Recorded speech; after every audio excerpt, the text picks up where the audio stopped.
A paz do Senhor, povo de Deus, povo santo, irmão Felipe aqui. Ah, Queria deixar uma breve reflexão para os irmãos nesse momento, nesse vídeo. Aproveitando esse dia de sol, né? A qual o frio está um pouco mais compassivo hoje, é um pouco mais amigável o tempo. Louvado seja o nome do Senhor. Eu quero deixar uma reflexão para você. Nesses últimos dias eu estive refletindo em alguns textos, né? Estou num propósito na leitura do livro de Atos.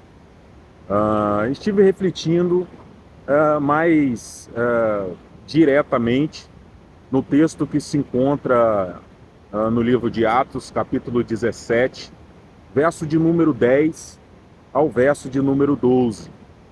E ali nós encontramos Paulo e Silas em uma de suas viagens missionárias, a qual eles chegam numa cidade chamada Cidade de Bereia.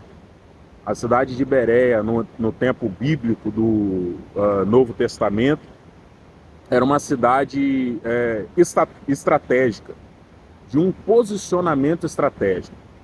Bereia se encontrava no meio do caminho de uma estrada romana, e uma estrada que ligava Roma à Ásia.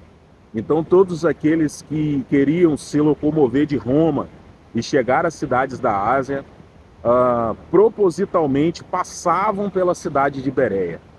Bereia era uma cidade que tinha muita influência pelos povos que ali passavam, por muitas culturas, muitas linhas de raciocínio, muita filosofia, né, muitos posicionamentos éticos. E, claro, também tinha ali uma presença muito grande de pessoas de outras nacionalidades, de outras culturas, de outros raciocínios. E isso é muito interessante, porque é uma cidade a qual o apóstolo Paulo e o seu pupilo Silas, que ali o acompanhava, passaram por ela, pregando e ensinando a palavra do Senhor.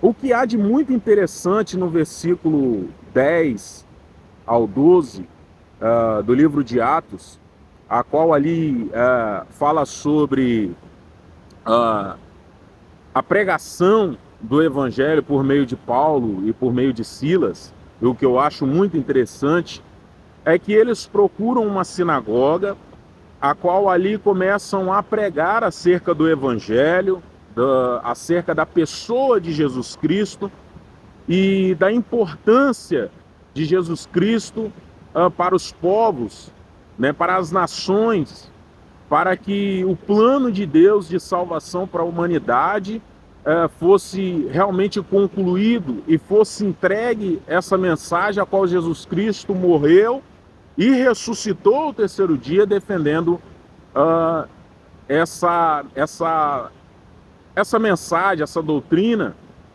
E o que eu acho muito interessante é que os irmãos de Bereia tinham total, preste bem atenção, eles tinham total zelo acerca da palavra de Deus. Porque Paulo e Silas chegam com uma pregação e com uma doutrina que para eles eram desconhecidos. Eles conheciam aquilo que havia sido pregado acerca do Deus de Israel e acerca dos profetas. O ensinamento ou entendimento que eles tinham acerca da vinda do Messias era algo muito superficial. E Paulo e Silas começam a entregar essa mensagem, começam a entregar esse ensinamento, e os irmãos de Bereia aptamente recebem aquela palavra com muito cuidado, com muito zelo e muito respeito, mas a grande característica está que os irmãos de Bereia analisavam tudo aquilo a qual Paulo e Silas pregavam e examinavam segundo as escrituras que eles tinham em mãos, que eram os livros dos profetas, né? Os livros das crônicas, né? Os livros que distinguem a história da humanidade, que é o Pentateuco, que é os 5 primeiros livros, os livros históricos e os livros dos profetas. E eles ali analisavam e pensavam e concluíram que realmente aquele a qual Paulo e Silas pregavam era de fato o Messias, o Filho de Deus, aquele que foi escolhido, aquele que desceu sobre essa terra, se despiu, como diz lá no livro de Salmos, capítulo 24, ele se despiu de sua glória e desceu sobre essa terra, morreu, ressuscitou e subiu aos céus novamente, né? E bateu as portas do céu, e quando perguntavam quem era ele, ele dizia: eu sou o Rei da Glória, eu sou o Senhor dos Exércitos. Aquele a qual Paulo e Silas pregava era o Messias, era aquele que havia sido prometido por meio dos profetas, por meio de Moisés, por meio do Antigo Testamento, da primeira aliança. E a nova aliança estava sendo proposta a eles, como povo, para que se fosse enxertado nos planos de Deus, para que dessa vez definitivamente fossem chamados filhos de Deus. E por que eu trouxe esse pequeno raciocínio, essa pequena reflexão? Porque nesses dias eu tenho acompanhado muitas coisas, principalmente pelas redes sociais, e até mesmo muitas vezes acontecem aqui em Solo, a qual aqui eu estou, na cidade ou na nação a qual eu estou, e eu tenho observado muito isso. Um evangelho que tem se distanciado da centralidade de Cristo, do nosso Salvador. São pregadores que se tornaram verdadeiras estrelas. São pregadores que o que brilha mais é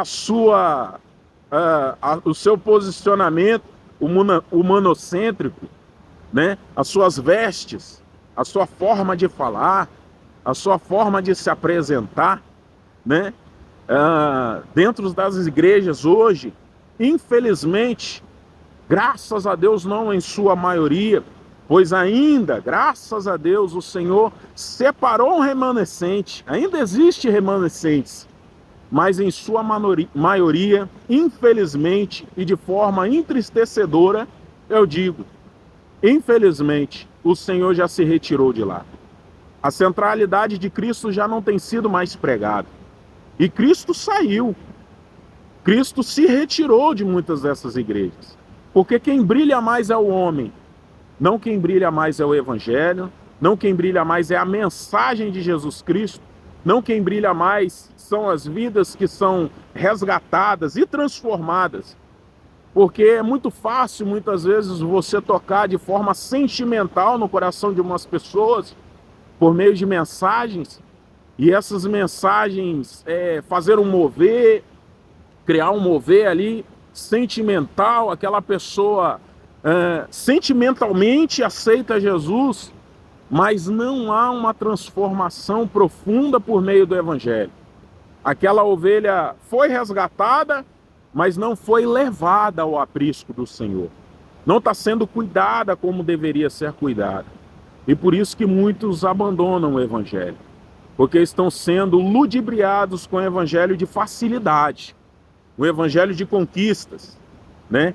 Eu não vou mencionar muitas coisas aí, vou ser bem breve nessa mensagem, apesar de que ela deva passar aí de uns 10 minutos.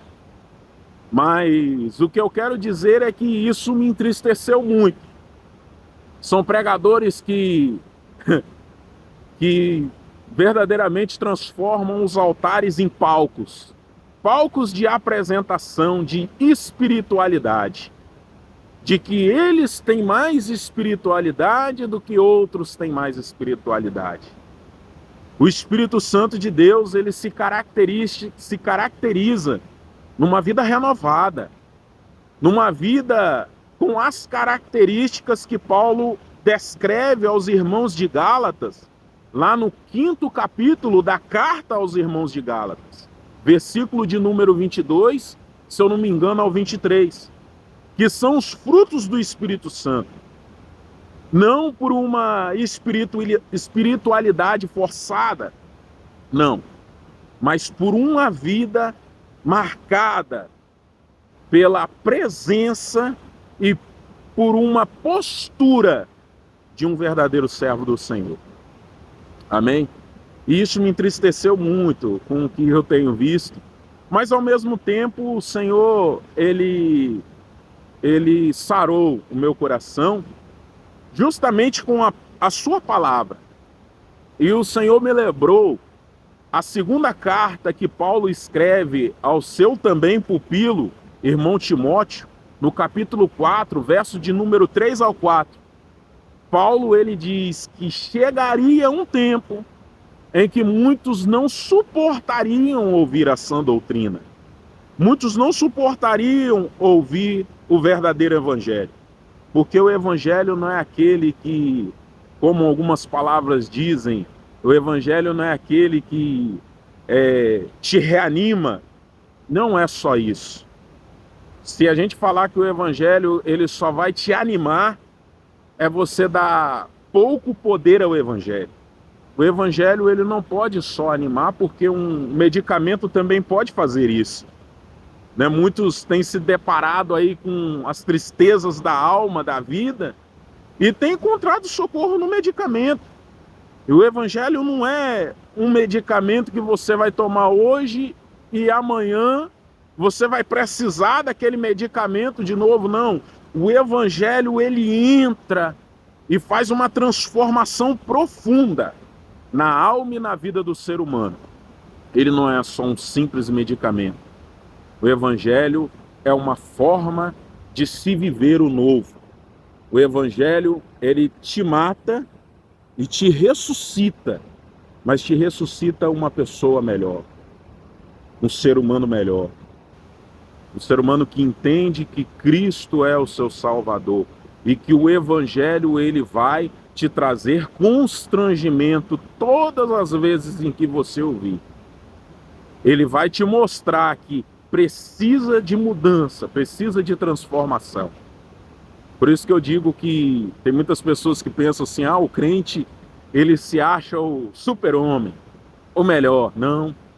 O verdadeiro servo do Senhor, ele reconhece que ele é fraco, ele é pecador, ele é o menor dessa terra.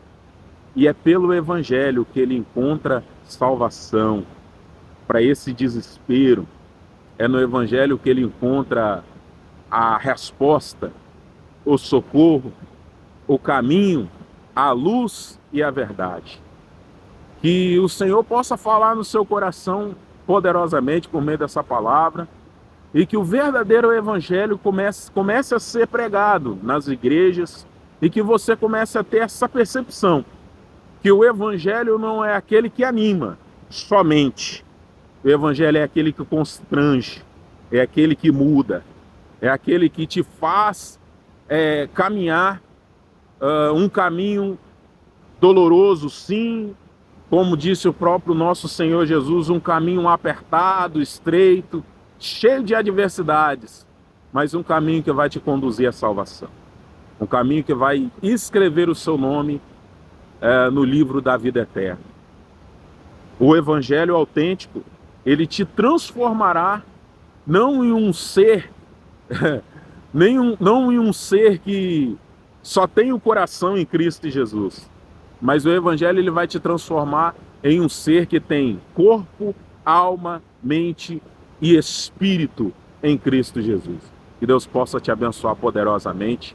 Um forte abraço, né? E que as mãos do Senhor te alcancem onde quer que você tenha ouvido essa palavra. Amém?